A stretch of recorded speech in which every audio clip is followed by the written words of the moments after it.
O Mário fez uma descrição do que tem sido estes anos, desde os primórdios do tempo da ditadura até aos dias de hoje, sobre o que é o Serviço Nacional de Saúde. Eu conversei com ele para articular as nossas duas intervenções e o que ficou combinado entre nós era de que ele faria a parte, descritiva, como ele fez e muito bem, e eu iria tentar fazer a componente analítica do que tem sido o Serviço Nacional de Saúde. Eu lembro que, se estamos aqui nesta sessão e nasquelas que se vão seguir relativamente à educação e à segurança social, é porque aqui há uns meses atrás o Governo, presumo que pela voz do Primeiro-Ministro, anunciou ao país que era a sua intenção proceder à refundação do Estado. E depois presumo que considerou que isso era uma tarefa, digamos, demasiado pesada para a energia, digamos, que tinha, e acabou por se ficar pela reforma do Estado Social. Mas ainda relativamente à reforma do Estado Social não se percebia muito bem em que é que isso consistia. E afinal de contas, trocado por miúdos, a reforma consistia num corte de 4 mil milhões, digamos, de euros. E, portanto, este Congresso e esta iniciativa do Congresso Democrático das Alternativas é, quanto a mim, uma resposta a esse desafio que nos foi lançado por este governo da reforma do Estado Social, traduzido numericamente e financeiramente num corte de 4 mil milhões de euros, presumo que até 2015.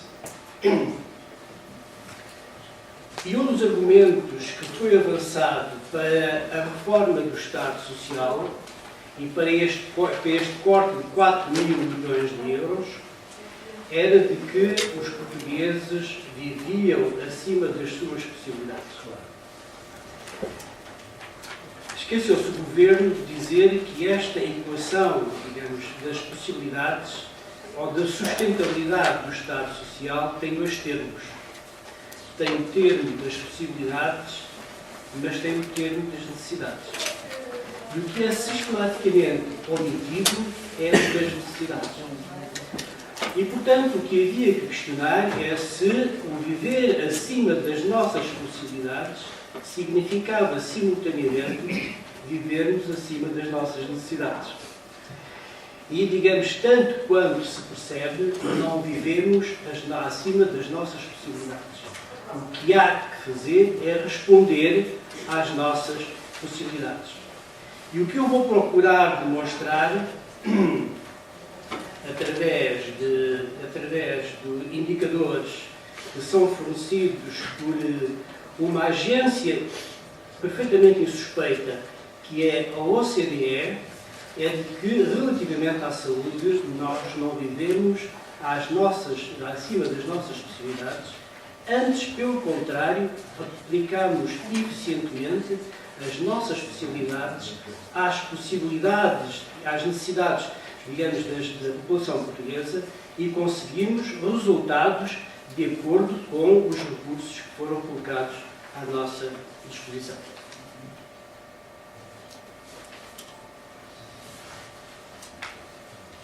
Não.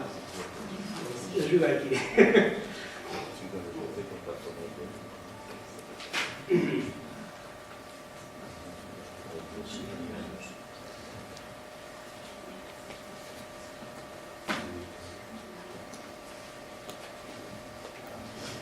Bom, este é para apoio à minha apresentação o modelo conceptual da avaliação dos sistemas de saúde.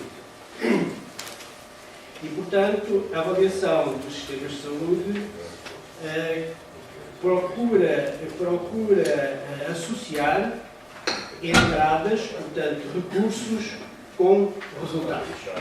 Vou passar por cima da produção de cuidados, uma vez que a produção de cuidados se materializa nos resultados que eu selecionei para avaliar o desempenho e o impacto, digamos, dos recursos que foram colocados à disposição do Serviço Nacional de Saúde para dar resposta às necessidades de saúde dos portugueses. E relativamente às entradas, temos que as classificar nos chamados recursos biomédicos, mas numa outra dimensão que tem, digamos, que está razoavelmente adormecida, eu emprego este termo, digamos, é um termo propositado para o efeito, que são os recursos das comunidades locais. E relativamente a estes dois tipos de recursos, os biomédicos e os recursos das comunidades locais, os seus impactos são, digamos, traduzidos naqueles 4 principais indicadores de impacto: esperança de vida saudável, mortalidade infantil e anos potenciais de vida perdidos, que são, afinal de contas, a chamada mortalidade precoce antes dos 69 anos. Sabendo nós que os recursos biomédicos contribuem para o aumento da esperança de vida, contribuem para a diminuição da mortalidade infantil e contribuem para, digamos, para a diminuição dos anos potenciais de vida perdidos, e os recursos da comunidade contribuem, por sua vez, para a esperança de vida saudável e para a diminuição da mortalidade infantil. E que a sustentabilidade de um sistema é, afinal de contas, o equilíbrio entre aquelas entradas e aqueles, digamos, resultados. Sabendo nós que a sustentabilidade dos sistemas sociais dizem respeito aos conhecimentos e às técnicas e aos recursos que uma comunidade utiliza para manter a sua existência, tanto no presente, digamos, quanto no futuro. Portanto, há aqui uma associação clara entre as possibilidades, que são os recursos, e as necessidades, que é a existência no presente e no futuro. A apresentação que eu vou fazer, digamos, é uma apresentação do Serviço Nacional de Saúde português, traduzido em indicadores de 1990 e 2009, portanto um período suficientemente longo para avaliarmos os impactos dos recursos sobre a saúde dos portugueses, mas é também uma avaliação comparativa com outros países europeus, nomeadamente os países da União Europeia dos 15. E eu selecionei a União Europeia dos 15 porque, enfim, como se pode ver, digamos, facilmente por este mapa, existe claramente aqui uma razoável continuidade geográfica entre todos os países da União Europeia dos 15.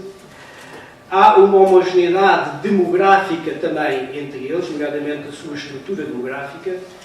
Os padrões epidemiológicos são padrões epidemiológicos também muito semelhantes. São democracias liberais há várias dezenas de anos e, por outro lado, têm sistemas públicos de saúde. Portanto, são critérios que permitem fazer uma análise comparativa entre os resultados obtidos por estes países da União Europeia a 15.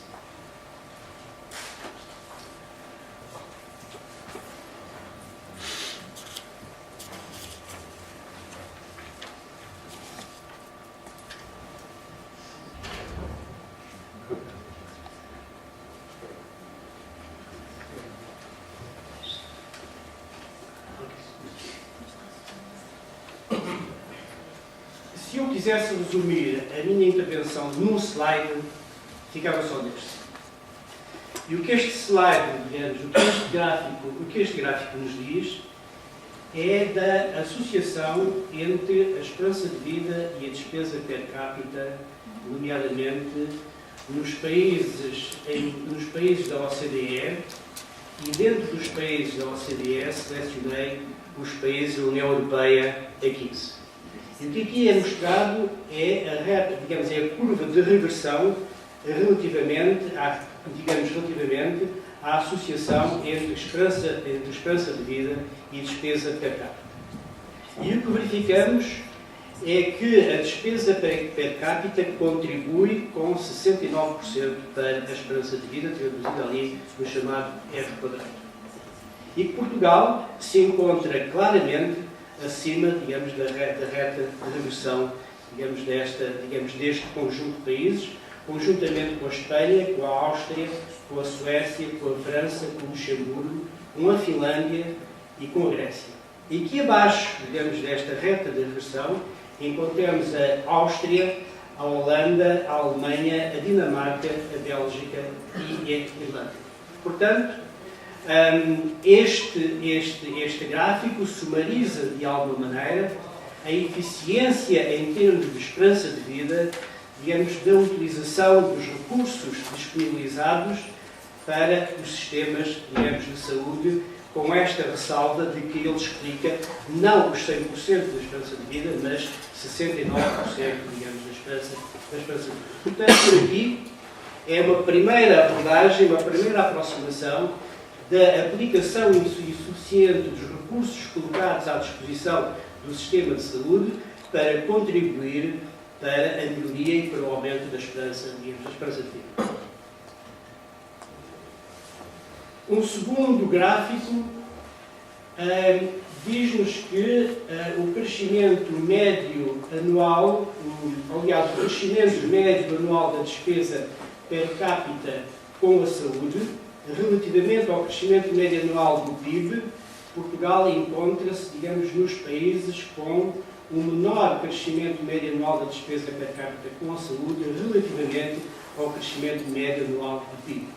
Abaixo dele só se encontra a Itália e o Luxemburgo. E todos os restantes países da Europa dos 15, desde a Holanda, digamos, até a Áustria, a França, a Dinamarca, a Alemanha, a Bélgica, a Suécia, a Finlândia e o Reino Unido, têm claramente um crescimento médio anual da despesa per capita comparativamente maior que o crescimento médio anual do PIB. Passamos então para os efeitos, para os impactos. Entre 1990 e 2009, Portugal foi o país da União Europeia em 20 anos que mais aumentou a sua esperança de vida.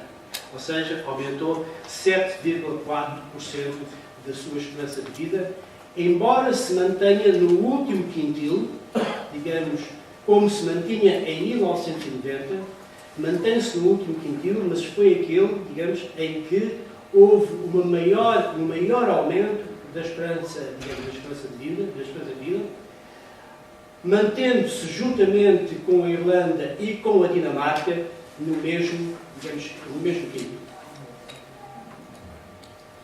Relativamente à variação da despesa per capita com a saúde, Portugal mantém-se no mesmo quintil. Mantém-se no último lugar do último quintil, e aqueles países que lhe faziam companhia em 1990, nomeadamente a Grécia, passa para o quarto quintil e a Irlanda passa para o segundo quintil.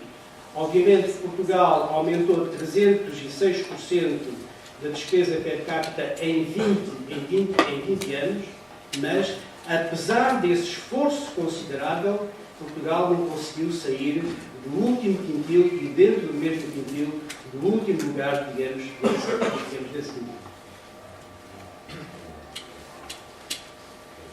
Mas há aqui, em termos de resultados, uma variação particularmente significativa, que são a variação dos anos potenciais de vida perdidos, ou seja, da mortalidade precoce antes dos 69 anos. Em 1990, Portugal encontrava-se no último lugar do último quintil e em 2009 encontra-se no primeiro lugar do quarto quintil. Enquanto que a Dinamarca mantém-se no último quintil e o Luxemburgo passa então um salto substancial para o segundo quintil. Em termos de variação, Portugal é claramente um dos países que mais diminui os anos potenciais de vida perdidos em 20 anos, ou seja, menos 46%.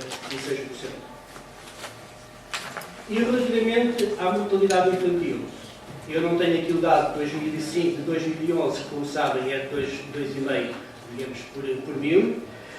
Mantive este lapso de tempo de 20 anos. Portugal diminui 67%, digamos, da mortalidade infantil, e a sua distância relativamente ao melhor valor, que era, digamos, em 2009, Luxemburgo com 2,5 por mil, diminui substancialmente 5 pontos percentuais relativamente a 1999, cujo melhor valor era o da Finlândia.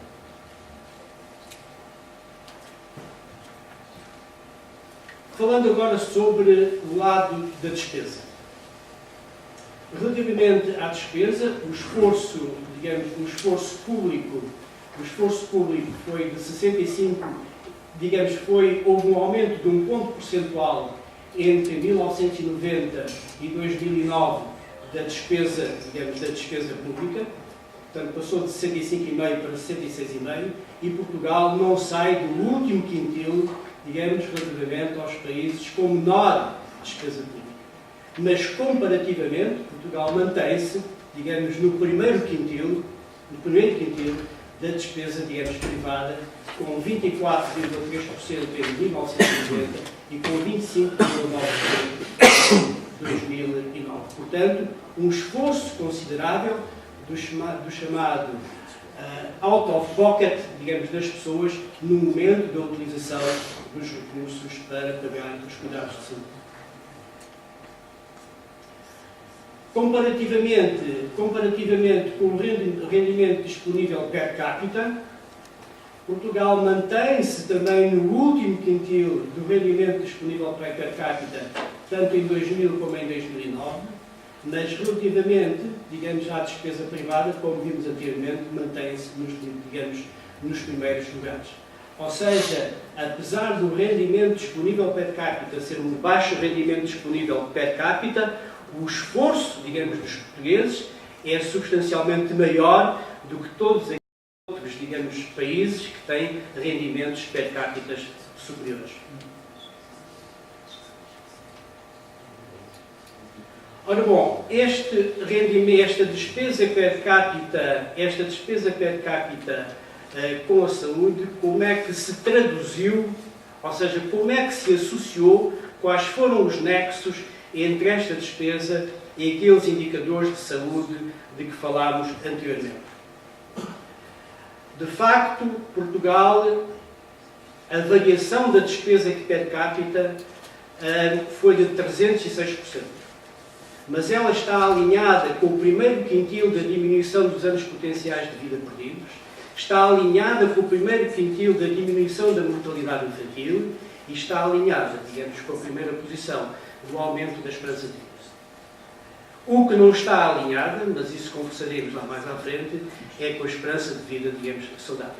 Em que Portugal, digamos, aliás, como muitos outros países da União Europeia a 15, se encontra relativamente à esperança de vida saudável das mulheres no último quintil e que se encontra no terceiro quintil da esperança de vida saudável dos homens, demonstrando também aqui uma desigualdade evidente entre homens e, digamos, e mulheres.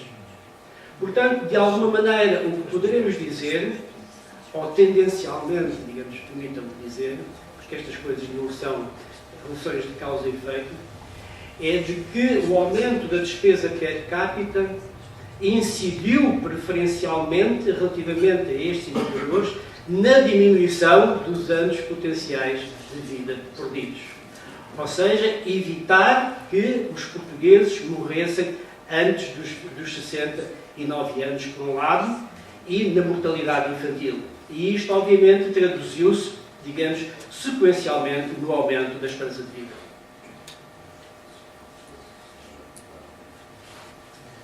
Os impactos proporcionais da variação da despesa per capita com a saúde, o alinhamento é o seguinte: a Irlanda tem uma forte associação, aliás, a Irlanda,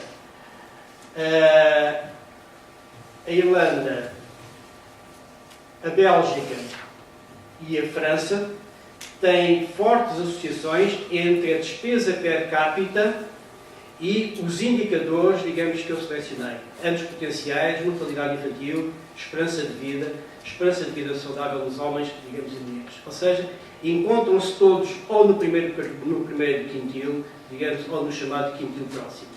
Assim como a Áustria, assim como a Bélgica, e depois, digamos, com uma associação muito forte a Dinamarca, e depois com uma associação mais fraca, Portugal, como se vê aqui, a sua despesa per capita, os anos potenciais de vida perdidos, a mortalidade infantil e a esperança de vida encontram-se todas no primeiro quintil, mas depois a esperança de vida saudável, tanto nos homens como nas mulheres, encontram-se, digamos, no quinto e no terceiro quintil. E esta foi a parte da história, digamos, que não tem corrido bem na volta, que é a variação da esperança de vida saudável. Entre 2000 e 2009, digamos, todos os países praticamente tiveram variações negativas na esperança de vida saudável. Digamos, todos nas mulheres e com uma única exceção, digamos, nos homens, que é a Suécia, em que se verificou uma melhoria da esperança de vida saudável. E enquanto nas mulheres, como também se disse anteriormente, Portugal se encontra no último quintil da diminuição da esperança de vida saudável das mulheres, relativamente aos homens, encontra-se aqui, digamos, no terceiro quintil, ou seja, no quintil mediano.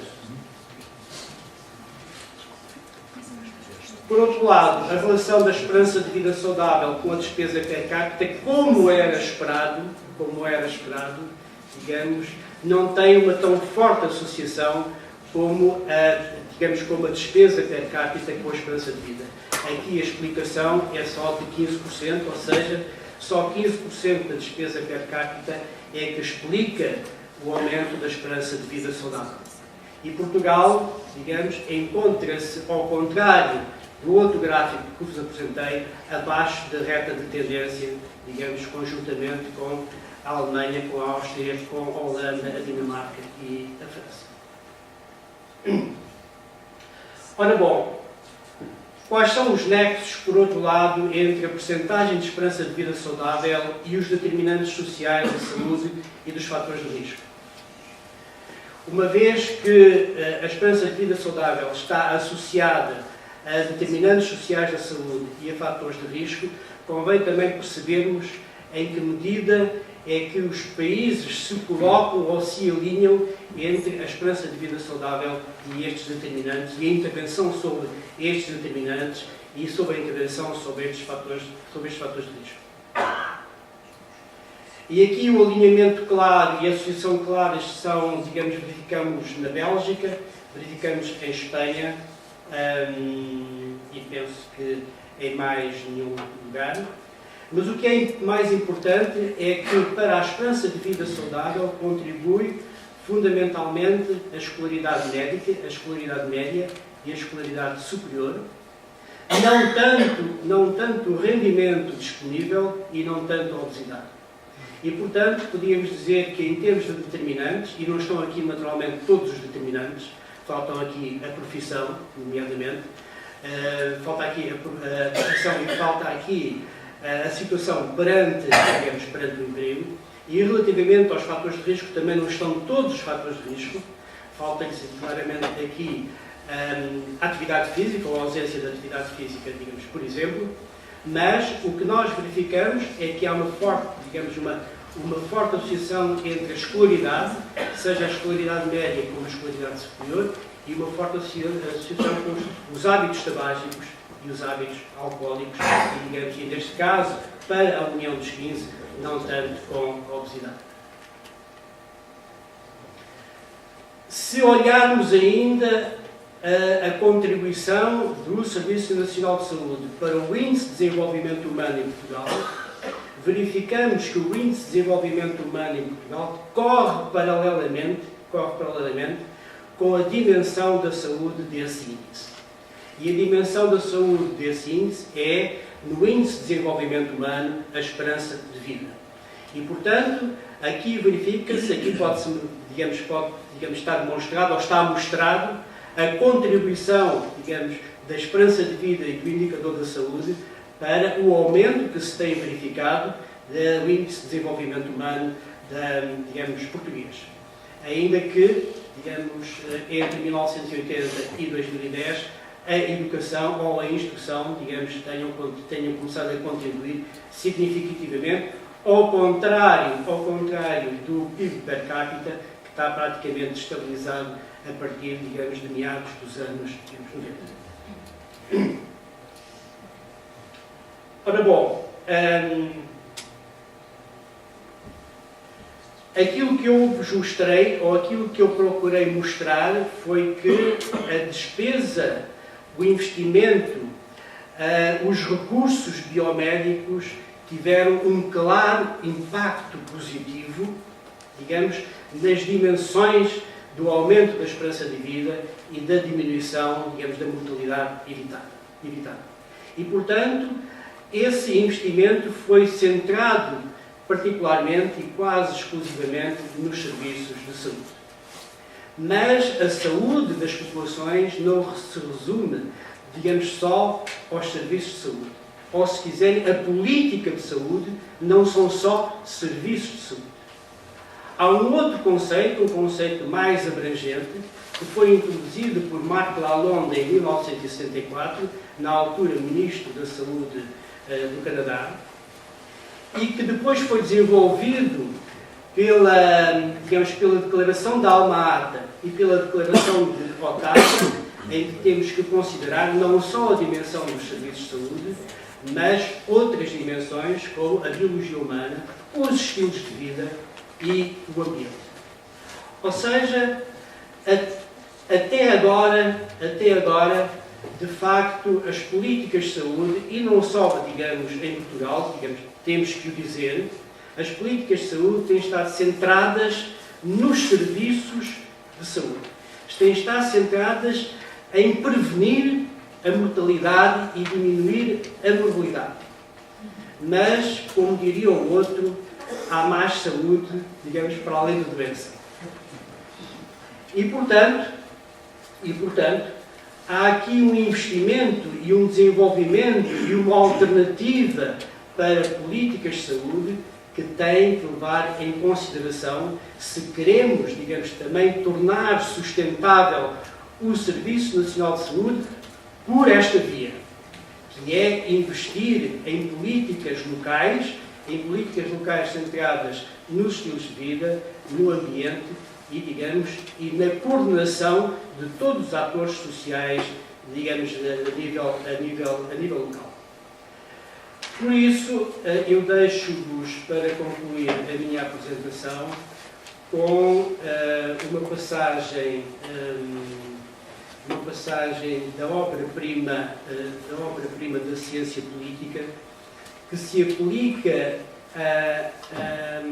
a uma política de saúde alternativa que deverá começar, digamos, a ser desenvolvida, aplica-se à situação política atual que vivemos e, portanto, há que refletir sobre ela e que deve haver um start point para que possamos a fazer as coisas de outra maneira, não só para continuarmos a ter um Serviço Nacional de Saúde, mas para termos uma população substancialmente mais saudável do que aquela que temos atualmente.